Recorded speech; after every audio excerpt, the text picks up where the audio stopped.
right? We're ready. Let's do it. All right. Diane, come here. I'm going to tell you the story.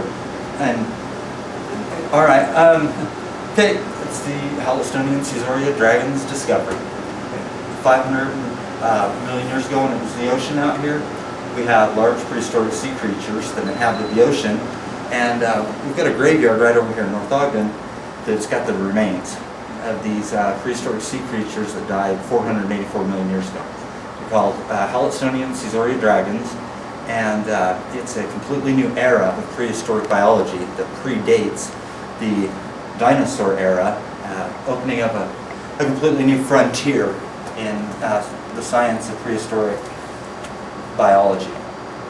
And so far we've only had the land dinosaurs in the history book, and just that one major era of large advanced prehistoric life. And that goes from 65 million years to 220 million years, our vertebrate land dinosaur era. And the sea dinosaurs have never been recovered during that era. We've got small examples, but no large-scale prehistoric marine life. And the Hallettestonian Seazoria Dragons discovery is completely different because we don't have any vertebrate land dinosaurs, because it's a different time era, which is a different biological era. And as what we have up here are the true prehistoric sea dragons that have been missing from the history book. And dragon, it's pretty simple. Dinosaurs come from the land and dragons come from the sea. And the reason dragons aren't in the textbook is because we just haven't found the sea dinosaurs yet from the sea dinosaur era. And when they are recovered, they'll be dragons. It's just a simple physiological difference, you know, marine versus land. And it's interesting to be able to have that much experience working with sea dragons in the field and be able to just summarize it that easy, that it's as simple as dinosaurs come from the land and dragons come from the sea. That's the difference. But this is a different time period that occurred. The Seazorias became extinct like 320 million years, 300 million years before the very first dinosaur showed up. So these guys had evolved and grown and evolved and evolved and ruled and became extinct, and they became extinct 480 million years, and the first dinosaurs didn't show up till 220 million years ago. And so these are like the great ancestors, but there's clearly a relationship, a biological relationship between Hallettestonian Seazoria dragons at 480 million years and vertebrate land dinosaurs. And for example, the teeth and spikes of Hallettestonian Seazoria dragons, they're all in triangular wedges. That's what these are? Yeah. And this is a really good example right here of the typical Zoria repeat. And so you always have an attachment base, and then it grows down to a specialized tip with a blunt leading edge and a double cutting trailing edge. And there's mathematics that apply here. And here, I'll get you another one. And they're always in rights and lefts. In fact, these two are in rights and lefts. And you can apply mathematics by going 1, 2, 3, 4. And you put your 4 numbers on here. Your leading edge, blunt leading edge, starts at number 1. The crown is at number 2, because they're always crowned on the outside, and they're flat, slightly concave on the inside. Crown is at number 2. The double cutter is at number 3. The transition between the first cutter and the second cutter is at number 3, and the trailing edge is at number 4. And those are our consistent mathematics. And there's an internal frame structure inside here.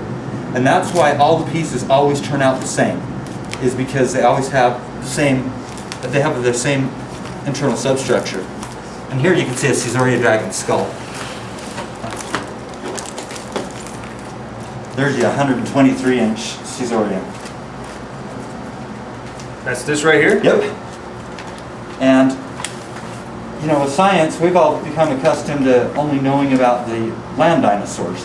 And so, you know, when you hear prehistoric biology, you instantly think of dinosaurs. And so, when you hear dinosaurs, or biology, people are always thinking of this. And this is what the scientists have to work with. And that's all they have over the past, 150 years since we found the first dinosaurs. And they've only found a limited amount. But when you mention prehistoric biology, this is the image that everybody comes to mind. You know, bones that you see in the museum. But that is not how Seazoria is. And we are nothing like that. That is vertebrate land dinosaurs. And Seazoria dragons, this is more of what we get. And this is a template that I've created after digging them up in excavation, we actually destroyed a whole bunch of them.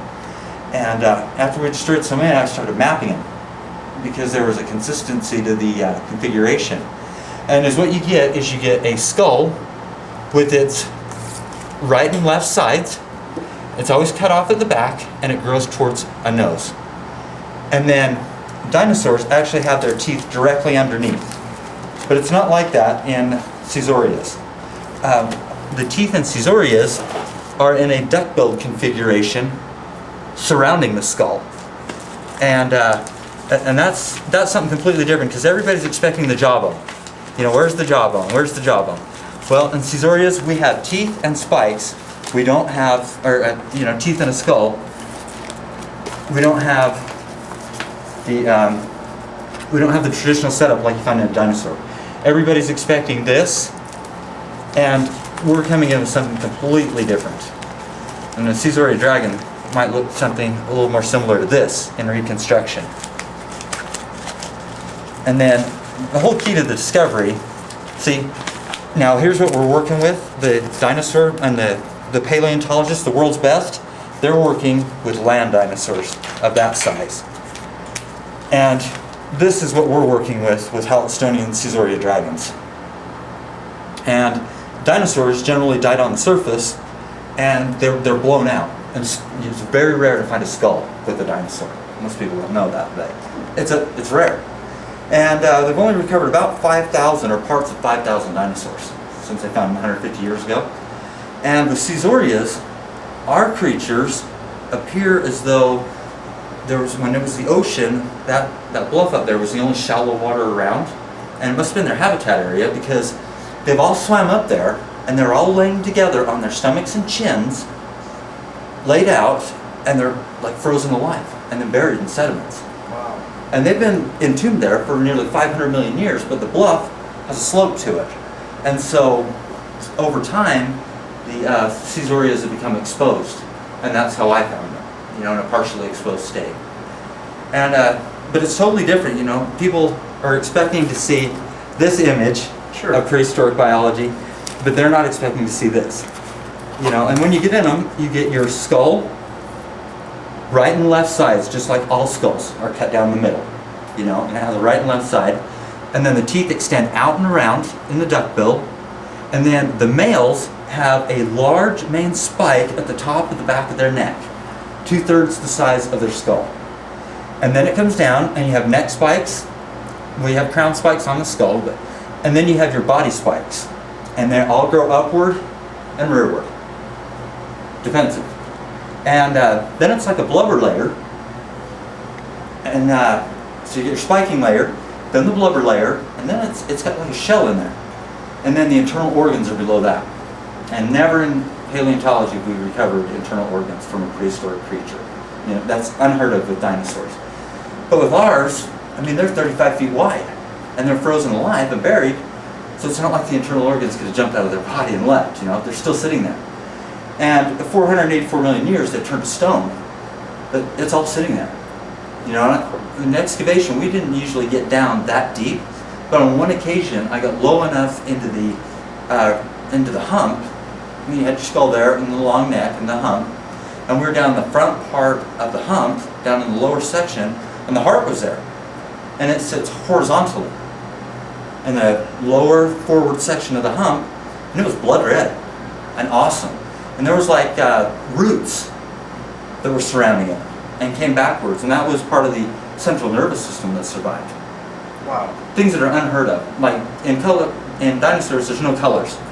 But with Seazorias, everything is color-coded. And now here's one that we'd like to work on in the near future. Now here's one that's a Seazoria dragon that I'd like to excavate next. And there's no teeth showing above the surface, but the skull is. And I've already confirmed the facial spikes on the right and left sides, and they're identical on both sides. And it's got the large spikes here, and the large spikes that go down the body are all 63 inches. And that's generally the layout we're going to find the teeth in when we dig underneath it. And I've got a sketch here of this future drawing, or this future excavation. as soon as I can get the landowner to let us in and let us at it. And he's being very resistant, you know, because he's expecting dinosaurs, and of course there are no dinosaurs up there, just Seazorias. So here's that one there. His skull's here, and the neck comes back and wraps around, and then he's got his body. And I've excavated a number of these spikes, 60 inches. They're all like this, Zoria repeating triangular wedges. And then I've done a pilot right here and found spectacular spikes on the right side of the body. But now I want to come onto the left side of the body, and I need to get the spikes that are underneath the surface that haven't been exposed. Because when they're exposed to the surface, they start looking like this. When they haven't been exposed, they look more like this. You know, and they're awesome. And we need to get in this grid, and we need to get out 25 of the spikes that are in perfect condition, that are in Zoria repeats, and we need to present those to science. Because that's your irrefutable proof. And what science looks for in biology is a repeat. And these are distinctive repeats in rights and lefts that have this really complex internal and external shape that are predictable, like right here.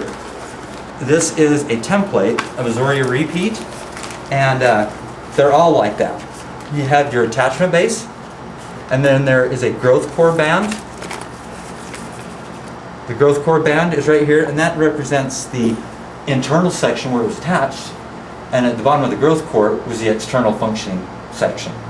So you have this double cutting trailing edge and the blunt leading edge. It usually divots one time on the blunt leading edge here at 50%, and then right here it divots again at 90%. And then there's consistent mathematical equations that occur in all these pieces. And that's where Ron really was beneficial, because he facilitated my study, which allowed me the time to figure it out. And it took me 5,000 hours to map the repeat and figure out all the different common characteristics. And then here's kind of a reconstructed version of a Seazoria. And that kind of, and when you excavate them, you know, this is what I expect to see. You know, I expect that there's no mouth cavity, because it's all cartilage, and the skull has collapsed down into the mouth of these Seazorias. So all the top teeth are folded over, and the bottom teeth are kind of in their right locations. And then, of course, the repeat is the key to all of it. Let me do different, you know, you just get a composite sketch after working with them for so long of what the Seazoria dragons look like. Let me say the key here is the repeats. And maybe this is more of what they look like when they were alive. You know, and here's your repeat now and what it's been reduced to. And I think I have one more right here.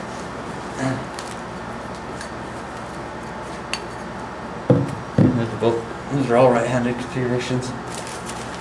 But when you're up there on the site, you can actually use a template to define them.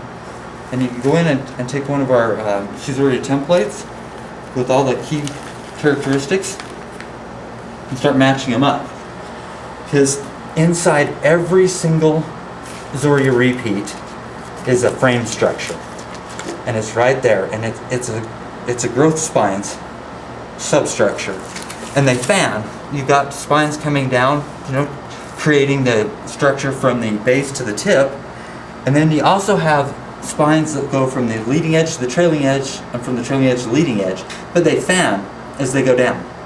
And the further down they get, they fan. And so you got them going from the trailing edge to the leading edge and fanning, and you got them from the leading edge to the trailing edge fanning as they go down, and it just winds up at the tip.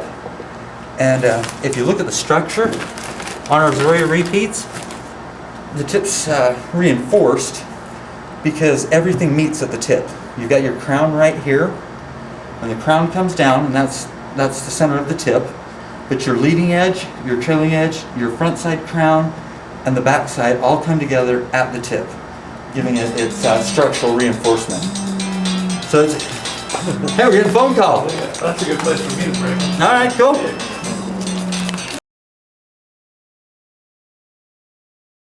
I just kept studying because they were fascinating.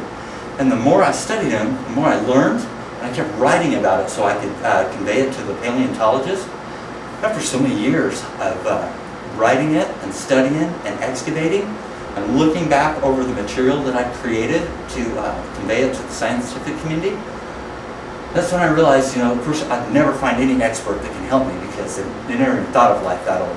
Let alone the Seazorias are like tens of thousands of times more evolved than dinosaurs. I mean, the world record dinosaur tooth, I think it's moved from 13 inches to 15 inches now. And and that really gets paleontologists going. When they hear a 15-inch tooth, whoa! But you know what? In Seazoria dragons, man, we don't even get excited at 15 inches. I mean, because in Seazorias, we're averaging more than 27 inches. And it's typical to find teeth at 3 feet. Skulls at 10 feet, teeth at 3 feet, and we're going backwards 130 to 300 feet. And as far as a T-Rex being the biggest ferocious, prehistoric creature, if the T-Rex would have been alive when the Seazoria was alive, and T-Rex cruised down to the shoreline and saw one of my Seazoria dragons, T-Rex would be lunch, no problem.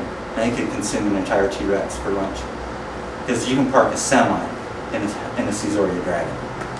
And some of them are single hump, of the long neck, long tail, single hump, and it always comes up abruptly, and then graduates backwards in the humps.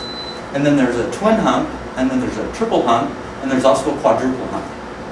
And the quadruple hump isn't just 4 equal humps. It's 3, and then a little bit of a space, and then the 4th hump. And it was fascinating because when I first found them, we were in a part of the bluff I call it the final mile, and the sediments had eroded and exposed them. And it's all been private property forever, but they had a little dirt road that kind of wound up through the prehistoric Seazorias.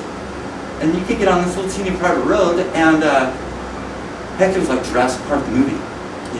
You'd be driving by, there's the skull, there's the main spike, there's the neck, there's a body humping way out of the ground. They were up out of the ground as much as 30 feet. And all the spikes, of course, they're not standing anymore, they've all fallen over. But you go pick them up, and they're all the same. Attachment base, growing to a tip with a blunt leading edge, and double cutting trailing edge, crown on the front, and concave on the back. And I brought my magnifying glass and my flashlight in, and from a distance, you can see almost a stone surface. But we're going to let you see in a altered light, and you'll see the bone in here. It is this total interwoven fabric, which is the same consistency as bone. It's totally organic. You'll be really shocked. That's cool. When you get a look at the surface, because it's not what you see here. When in light like this, it just floods it. But there's the other piece, and always rights and lefts, and that's the thing. In biology, if you cut yourself in half, you are rights and lefts only.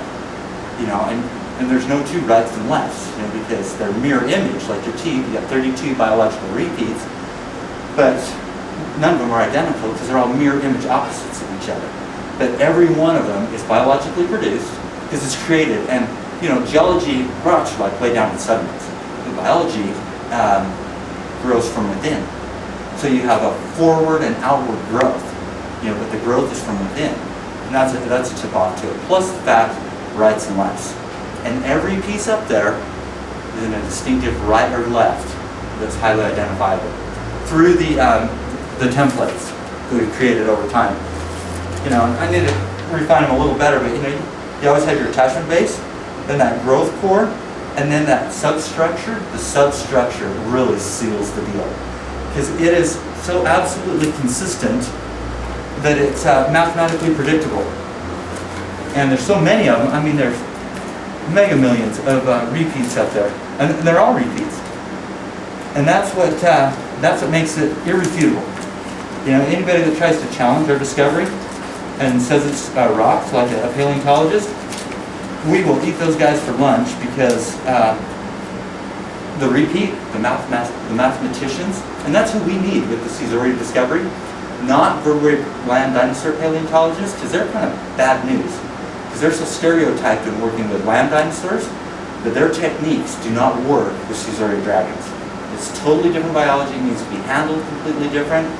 And with PhD paleontologists, they're so well educated and defined on this really thin section of biology that they've discovered from the dinosaur era, they basically locked everything out, and they've locked the science to new discoveries. And it's kind of like trying to teach an old dog a new trick, and you really can't do it.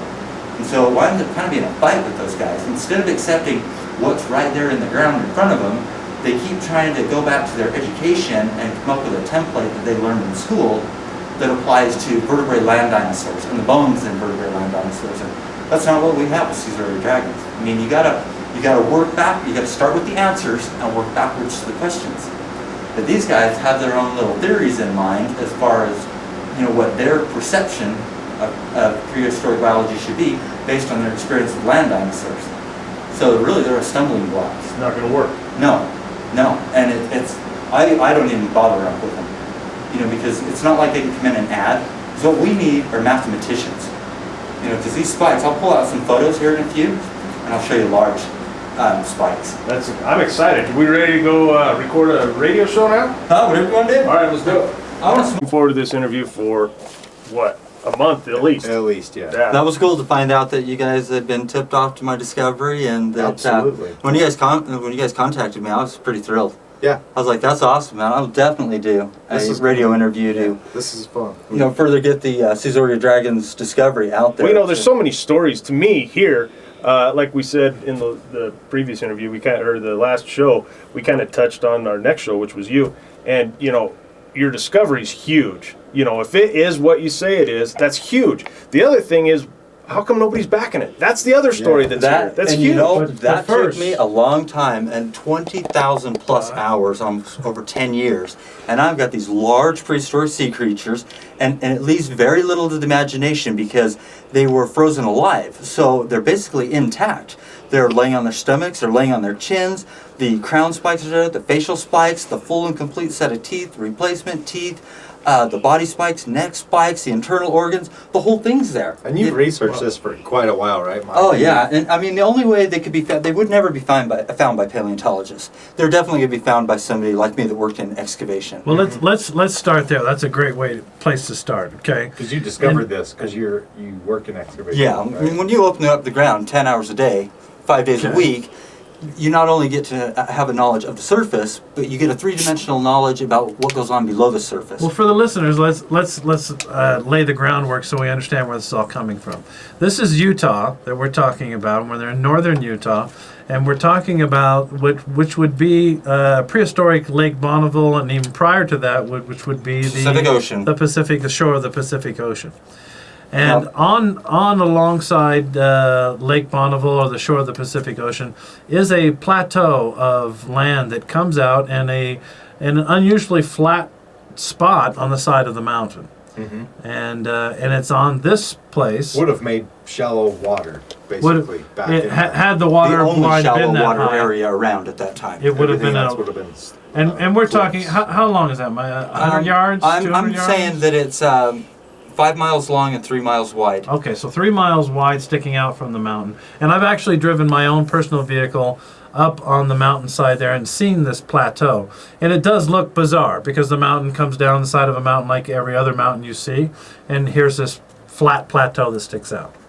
So I tend to refer to it as a habitat area. Oh, a habitat. These guys are marine reptiles, and of course they're going to need to warm up. Okay, before we get to what they are, we can find out how we discovered them. Okay. So we're a construction worker, and are you working a backhoe, or are you? Well, what I was doing was actually driving a dump truck, and primarily two functions. I'm hauling around our track hose, because we specialize in upscale residential development, and up there it's this elevated area above, more than 1,000 feet above the Salt Lake Valley. Sure, everybody got to live on the hill. And and you're over there by the mountain with a beautiful backdrop, and you're overlooking the valley with a lake in the Great Salt Lake in the distance. Yeah. Mm-hmm. And so it's spectacular and it's highly desirable, and so you get the fancy, expensive homes. Right. So when we excavate up there, and these guys cater to the upscale, we do extensive excavation work. And it's raw property, never been developed before. Mm-hmm. And you've got your 7 different watermarks up there from the time of the ancient Pacific Ocean, 540 million years ago, to the Lake Bonneville shore days, way down now to the shore of the Great Salt Lake. But that area, when we were... At this time, though, you were completely ignorant to all this shoreline and Lake Bonneville and stuff? Or did you have some kind of prior knowledge into this? Right here in Salt Lake, clearly we live in what looks like a prehistoric bathtub. Yeah. Yeah. Our valley's surrounded by mountains, and there's 7 watermarks deeply carved in. Yes. And so I was thinking of it as a bathtub, that's been drained 7 different times. Okay. Wow. And at that point, when we're the Pacific Ocean 540 million years ago, the mountains are islands at that time. There's no valley floor, so there's no place for the marine life to habitate, as far as getting into any shallow water. And that's the only shallow water around for mega miles. So you're loading these stones back and forth? Well, what up we're and down? doing is we're taking the track hole up there and on the raw piece of property that's sloping, and we're going in there and we're excavating